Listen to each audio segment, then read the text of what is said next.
Hi, I'm Joe with Family Handyman. Today I'm going to show you how to make a ring toss game using only hand tools with a couple of materials, dowel, 1x3, and some rope. Let's get started. Cut your 1x3s and dowels to length.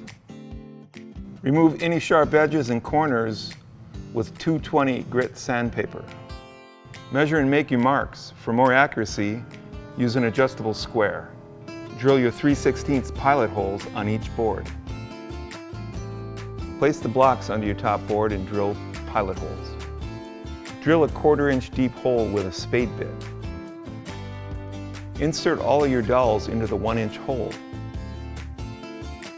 From the bottom of the board, drill a pilot hole into the dowel. Add a dab of glue to the bottom of the dowel, insert it in the 1-inch hole, fasten it with a 1-inch screw from the bottom of the board. Make a cross by placing the top board over the bottom board. Attach them by using a screw from the bottom. Peel and stick on the numbers. Use the tweezers to make it easier on yourself.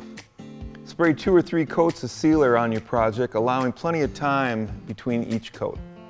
Cut 4 pieces of rope to 19 inches. Insert one end of the rope into the wooden bead and add a drop of glue. Then insert the other end. Let the bead dry completely before using them. There's a fun game you can make in an afternoon. Use that at your next barbecue. For more woodworking projects, visit FamilyHandyman.com.